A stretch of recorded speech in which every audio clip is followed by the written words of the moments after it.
tell you that we are joined by two other individuals who also participated in the sit-in movement as we celebrate the 50th anniversary of the sit-in movement. Earlier, Ms. McClain from Tennessee State University gave us some information relative to the movement itself. And now we have been joined by Ms. FHenry and Ms. Smith. And of course, let me welcome both you, Ms. Henry, as well as you, Ms. Smith, to the show this morning.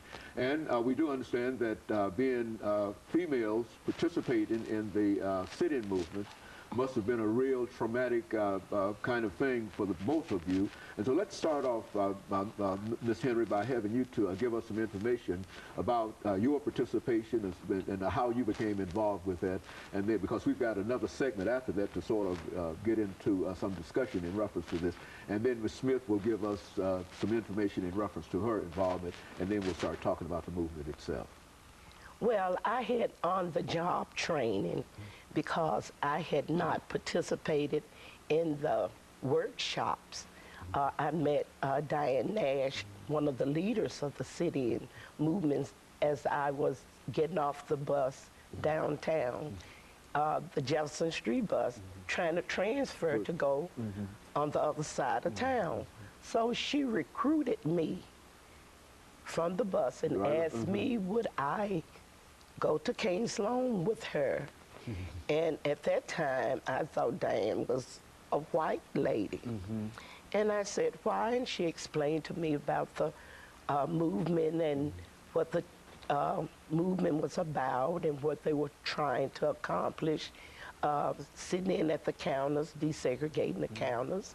And I was just saying to myself, now, if this white girl can put her life on the line for blacks, surely I will go with her. And I went to King Sloan's with her, and the two of us closed the whole counters. And when we did that, she said, Frankie, now I'm going to take you to McLevin's. And she did, and set me beside Paul Lepar. He was a student at Fisk University, a white student. And she said, Frankie has on-the-job training. She didn't participate in our workshops. So I want you to talk to her because we're having hecklers in about 10 minutes. These white hecklers, they're going to come through. So I want you to really talk to her. And I'm going to check on Cresses and Woodworth. So she left out. And there you were. And there I was. There I was. Okay. And Ms. Smith, what about yourself? Your involvement and some of the experiences that eventually brought you Okay. I was not directly involved with the sit-ins. I did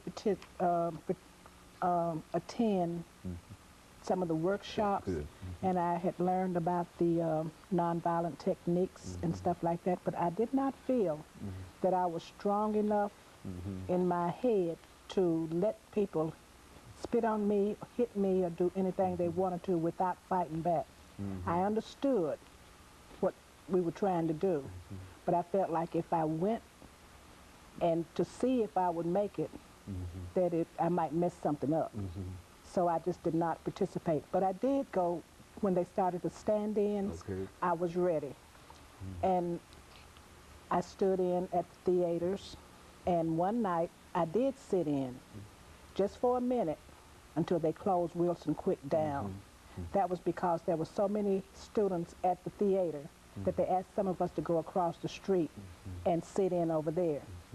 And then I was arrested at the Tennessee Theater.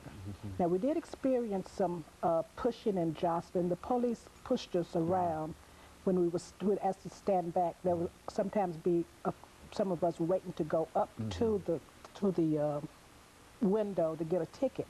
Of course, they weren't going to give it to us, but we would go to the window, ask for a ticket, and then go back to the back. And one night, well, more than one night, the police would push us back off the curb, and one night we did get pushed to the ground, but I was never really spit on. I did miss a can of paint on the night I went to Wilson Quick. As I stepped out of line, a can of paint came down from the window at the top. And it hit, it hit the guy that took my place. I was spared that night. because I'd have been yellow. Okay, very good. You know, but I think that these experiences sort of equate some of the experiences that I'm familiar with too, in terms of the harassment and the but didn't it strike fear, Miss Henry, in your heart? It did not until Paul was talking to me and I was turning to the right to listen to his instruction. And I had my arm on the counter, and as I was talking to him, a white lady was putting a cigarette out on my arm. And it's just a minor scar that I know I will wear for the rest of my life. But that was traumatic to me. And having on-the-job training, my first reaction was to treat violence with violence.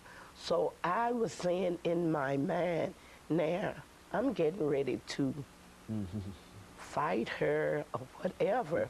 But as I was looking past her, Reverend Dr. Kelly Miller-Smith was standing there, and he was shaking his head. Don't hit her. Don't hit her. And I was thinking about all the sacrifice and all the training that the students had gone through, and that kind of changed my mind. But another thing, it kind of made me think. I had never thought about civil rights, being a 19-year-old sophomore, trying to be a pepper at this. Where were you from? Nashville. Yeah, and we were protected in our neighborhood. Beautiful, smart, intelligent, and caring black teachers, ministers, and parents, and we had a close-knit community. I never did have an opportunity to come in contact with the white community in that capacity. So it was really then that I started thinking about the empowerment that it gave me, not hitting back. And as I looked at her, and I'm sure she was looking for me to retaliate, but I didn't do anything. I just stared, and she finally went away. And so, and of course, we're getting ready for our second commercial break, and we'll have the two of you back with us following this break. But you finally came to a realization that of what the whole movement was all about at that particular time. Yes. And of course, we'll be back with our audience following this very, very short commercial break.